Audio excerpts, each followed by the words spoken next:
That's as good as it gets with the old breakfast retinas. Ugh. Actually, I don't know if I have to do FB. Whoa! Real breakfast retinas today. Wait, come on. Actually, yesterday, I think it was about 1:30, 2 o'clock in the morning. So technically today. Yeah, I know. I was looking out and it was unusually bright. I think we had super luminosity on the full moon, which for a layman just means the brightest full moon you can get. It's a really weird thing, actually. It's how I used to see in the night. And probably you'll get an idea if you actually do it. But unfortunately for you, it only pops up once or twice a year. Yeah, annular alignment or something, I don't know. Right, I've left capital S on the salamander video. That's for another video. Actually, where's the goddamn CRT glasses? Actually, why is this... oh man, this camera does my head in, it really does. So, I finally sorted out the Mastertronic directory. Yeah, it is on this one, thank fuck for that. So, yes.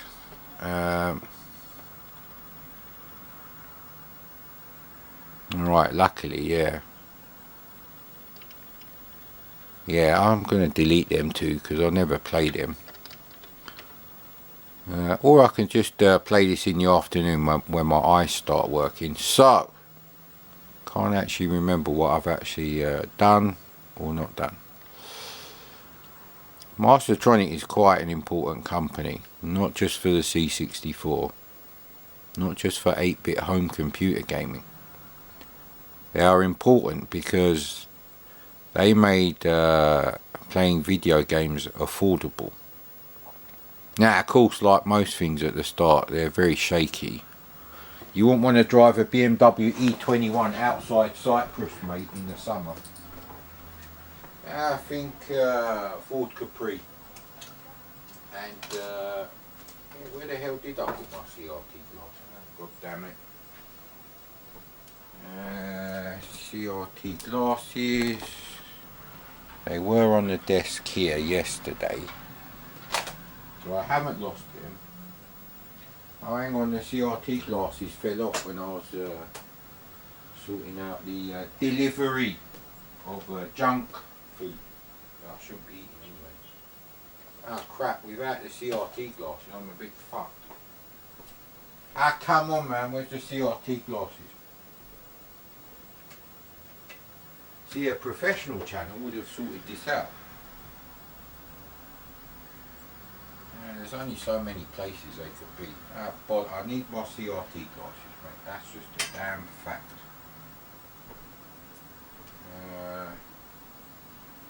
Where the hell could I have put them? See, I've got the cassette inlay glasses, but they are totally unsuitable.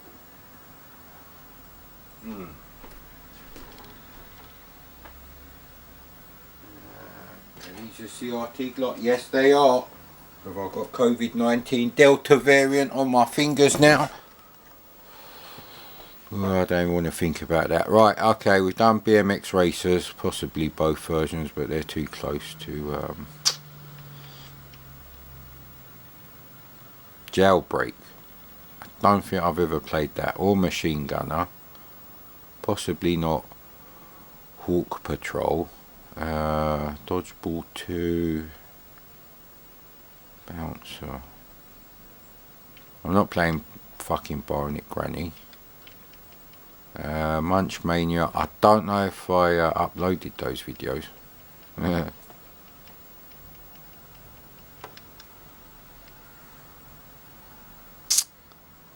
Yeah, I'm not going to do Vegas Jackpot.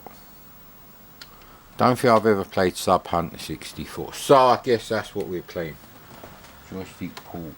Actually, I don't know if it's going to be joystick port 1 or 2. So another hot day with a lukewarm coffee.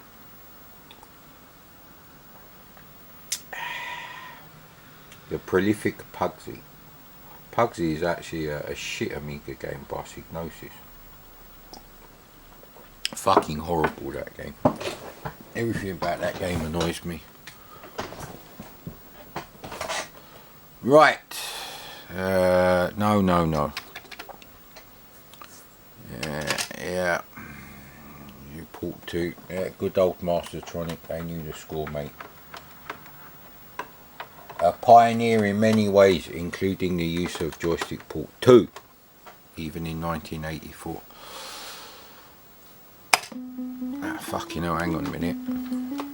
Oh no, it's the fucking game creation bullshit.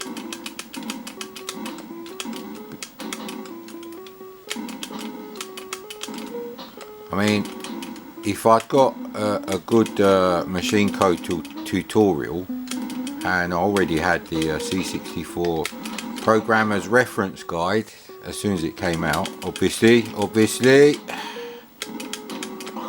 Come on, mate. I could have written something like this and been rich. Look how rich David and Richard Darling were when they sold Codemasters. Well, they made enough money to start Codemasters. Oh, you have to collect them. Okay. So it'll probably take you 2 or 3 months if you've got a reasonably logical mind to, do games like this. And there was a lot of crap on Mastertronic, but like I said, you've got to start somewhere. The BMW E21 is no BMW E30, obviously. It's a significant improvement, actually. BMW E30 is massively improved, and the later games by Mastertronic did become pretty damn good, actually.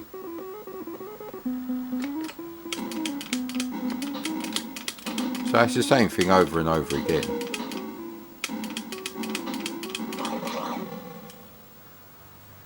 Right, I think we have to compare these games to something like Bionic Granny or BMX Racers or Squirt to give like a fair rating. Maybe Jungle Story. So I mean, technically it's very similar to Jungle Story in terms of what your C64 thinks you're doing, because obviously the VIC-2 has no understanding of whether it's drawing tiny elephants or giant fish. They are fucking giant fish. Those fish are half the size of your submarine, and that submarine must be at least as big as the one in James Bond. Actually, I haven't seen that James Bond film for ages. The Spy Who Loved Me, just in case you're wondering. That was one of my favourites, actually. And even to this day, no matter how shit the reliability on the Lotus Esprit Mark 1 is compared to like later versions, I would never ever buy anything other than a Mark 1 Lotus Esprit. All the other versions just look shit. Now that could be nostalgia, but a white Mark 1 Lotus Esprit, if I won the lottery, I would be able to buy that. However, that's not really going to happen. Oh, hang on, some cocksucker won 111 million on the Euro Millions lottery. 111 million. Politics of envy, my friend. Why don't they just make it easier so 111 people can win £1 million? Or maybe 222 people can win £500,000. It's just such a bullshit way of doing it. I hate the fucking lottery, and I can't speak to anyone who thinks the lottery is a good thing. It's state-sponsored gambling, and it's skewed towards increasing the poverty gap, even in the scratch card and gambling of national TV coverage. Do they still cover it on national TV? Is that still a thing? Do you still get like the BBC showing the national lottery? That's such a fucking cocksucker thing, that is. I'm sorry, but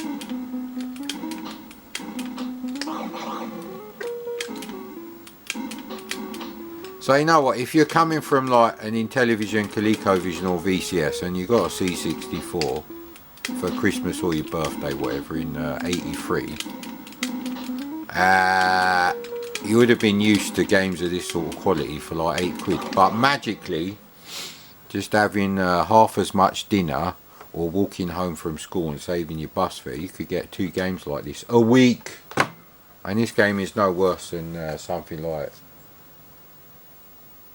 well, Air Sea Battle, which I only paid £15 for back in I think late 1980 or very early 1981. Christmas money from 1980.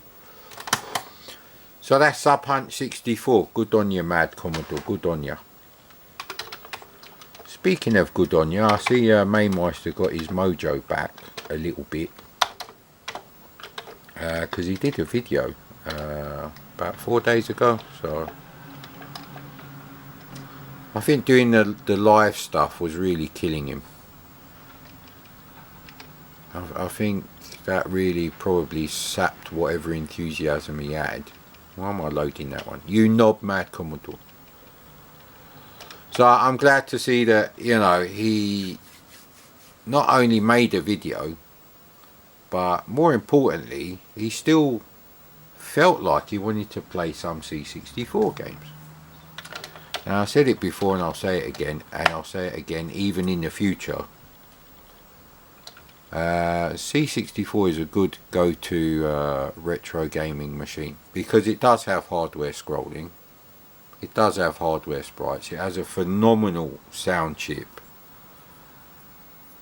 from a musical point of view, and also from a sound effects point of view. So, you know, it's a great machine today because they're still relatively inexpensive to get a working one, and you just need a Tapuino, an SD to IC, a decent joystick, and some sort of good condition CRT.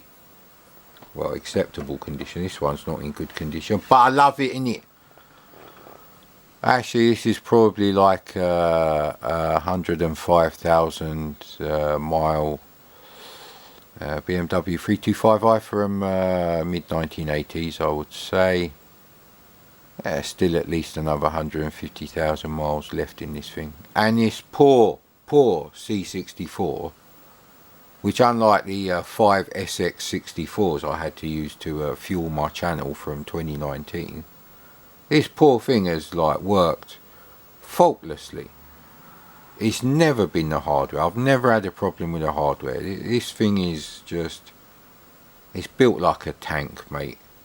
It's just phenomenal.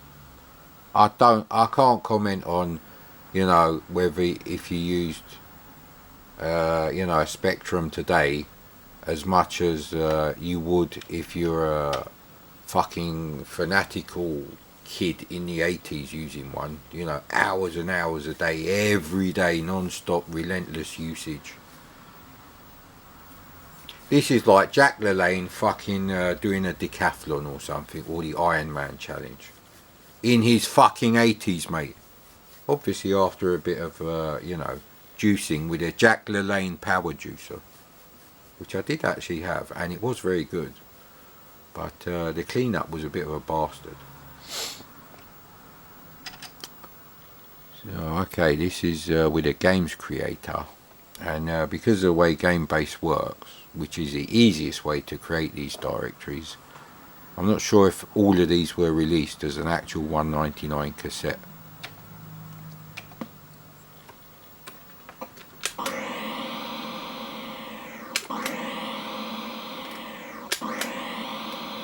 So you move forward very slowly. So the wheels are obviously broken on this skateboard. This is one of the few games creation products, I think we'll call it, that actually has scrolling, and I do believe it's a character-based scroll. Yeah, this is getting fucking difficult for it. So Sub Hunt was better than this rubbish.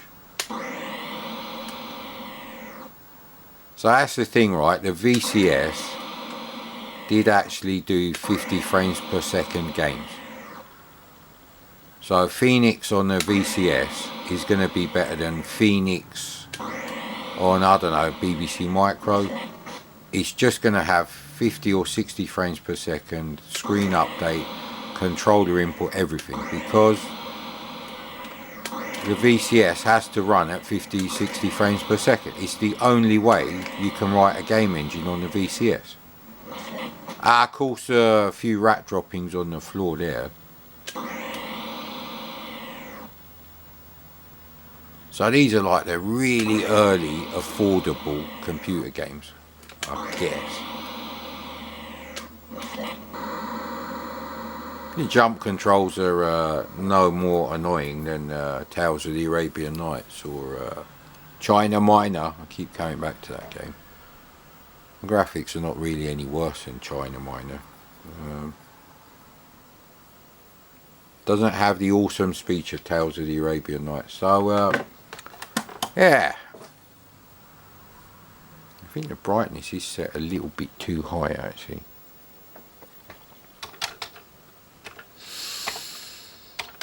Yeah, I don't know if it's going to work if I do star.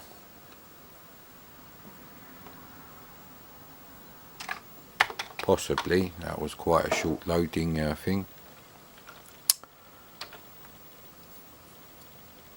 I think the TV games are on the other one, yeah. So we can't play blockbusters, so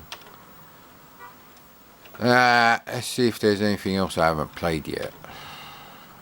That stands out.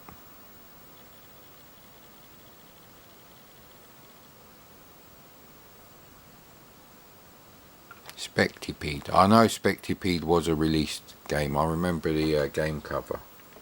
Didn't actually buy it, but I had a fantastic idea for, like, you know, the top 10 games to buy your C64 loving person in your family, life, whatever.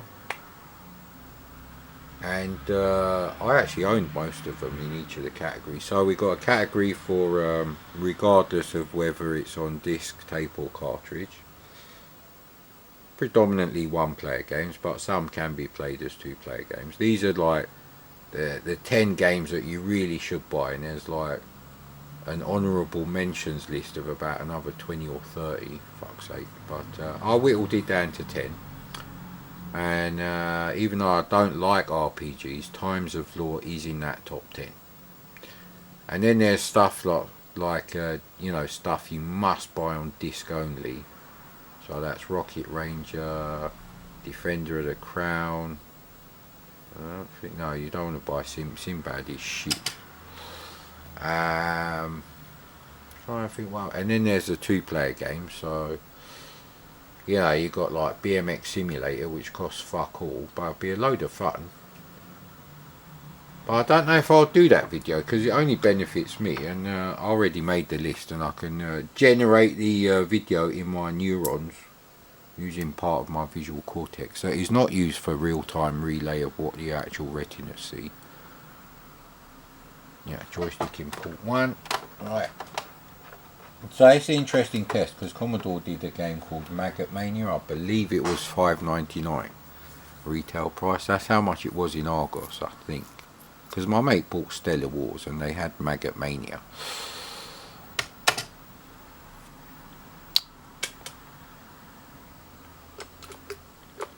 I don't know what I'm selecting there, so right, okay.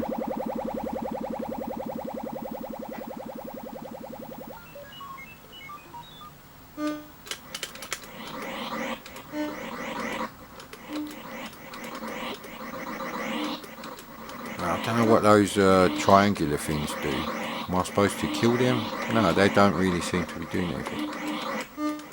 It's a lot like Grid Runner, and it costs about £6 less. So yeah, you know, like I said, affordable gaming.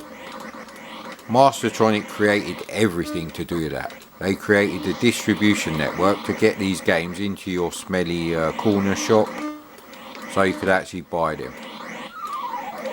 I still remember the shop that I bought, you know, most of my Codemasters and Mastertronic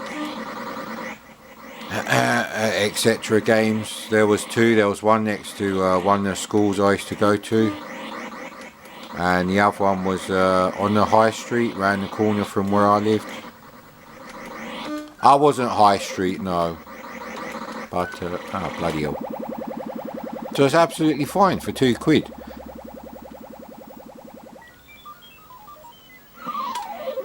So we got a 1984 game already that's as good as Grid Runner. If anything, it's just as easy to play. So that's, yeah, you know, £2, mate, £2.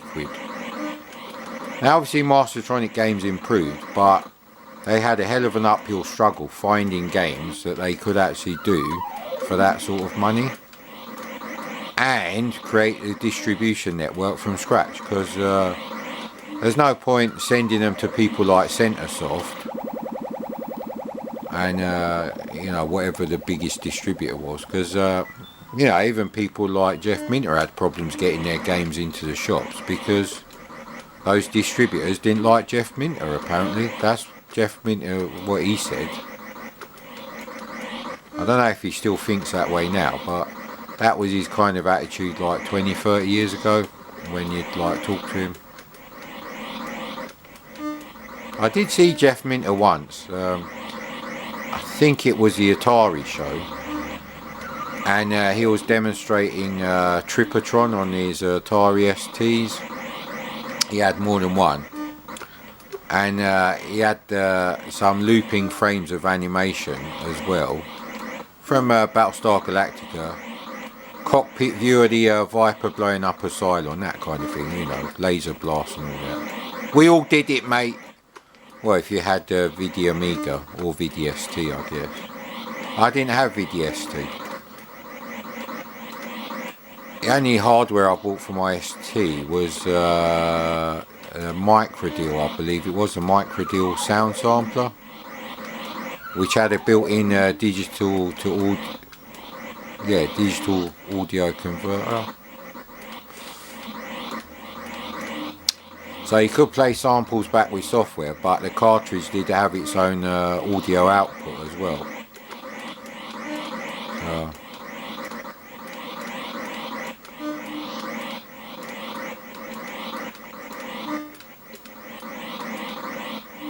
So yeah, I mean, it's $29.99 for Centipede from Atari Soft, or $1.99 for this, and spend the other £28 on God knows what.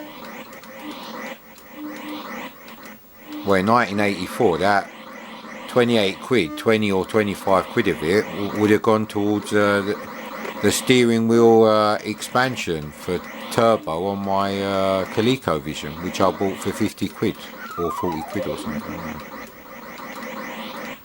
Or free games, Golf, Smurf Rescue, I had that too, Donkey Kong Jr. I did like my ColecoVision, I have to say, but I didn't like the joysticks. That was really the biggest. It's such a dumb idea that was. So this would never get a worse score for playability than the official Centipede conversion. Alright, the graphics are a bit weird, but they all get drawn like this. Exterminator by Ken Grant from 1982. He's better, but you know, that would have been like £7 or £8, I think, by the time Anirog got it up on the shelves. Wow, I made it to level 2 by committing Harry Kiri, is it? Or is it Cebu? No, that's the one when you disembowel yourself. It sounds a bit smelly.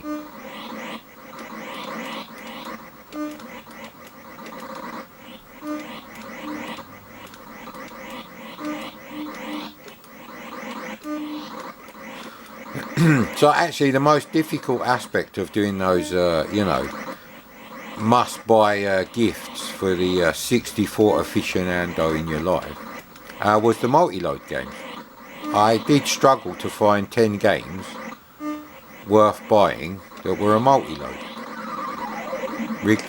Now, some of these games are going to be like, you know, for people who've won the lottery, like, yeah, Project Firestar.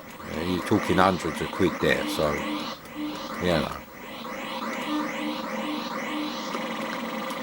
Oh, those things are like barriers, and you can actually end up shooting yourself in the foot and the face and the fucking, yeah, anyway. So that's interesting, actually.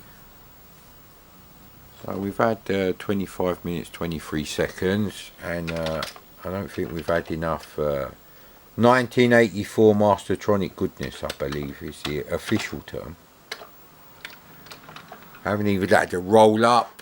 I only had a couple of sips of me lukewarm tea, coffee.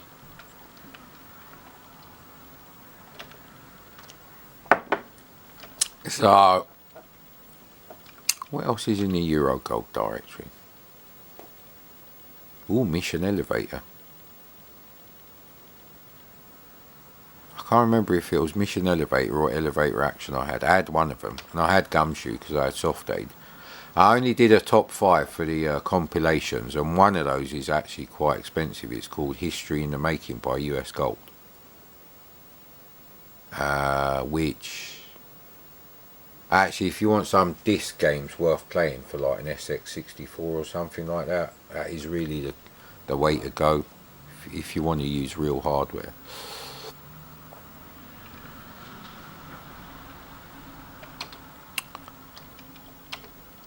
See if anything else stands out in a good way.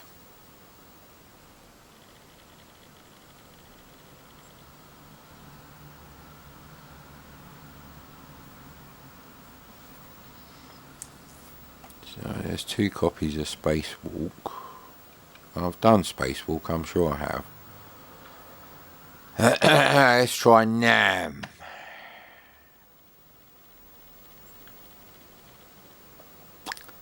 So there's not enough time for me to make a roll up, so we'll probably make this one possibly the last one. It's just really to get a feel for, you know, what Mastertronic started out with.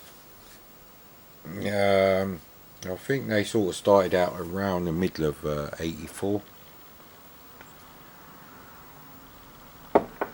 Like I said many times, I used to walk home from school, save me bus fare, which I think was about 50p a day, and buy, you know, an extra game a week, which had to be obviously a budget game, and at the start it had to be Mastertronic. Everyone else copied Mastertronic, including the fucking Sony Platinum collection. That is just bullshit, mate. There's nothing revolutionary about that. And actually they were only half the price of the full price games, not you know, 20%. So there you go, mate. So Mastertronic are better than Sony. Who'd have thought that, eh? What the hell is this shit? I was thinking of a Commando knockoff.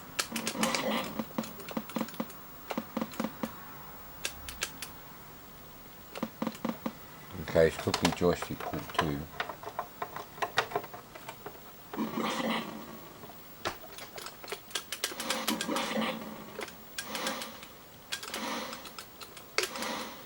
So I guess we've got to collect them. Right. Collect the parachute people. Oh, bloody hell. It's fiendishly difficult. The graphics are shit. Oh, actually, you can actually hit ground targets. It's very tricky controls though. Oh, bloody hell. So hang on, you can't. Can you hit the trees? No. Right, so you have to avoid everything basically.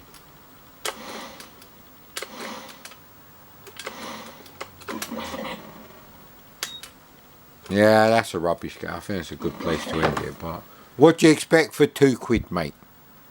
Why is the camera... Oh, actually, the screen is smaller when you're scrolling, innit?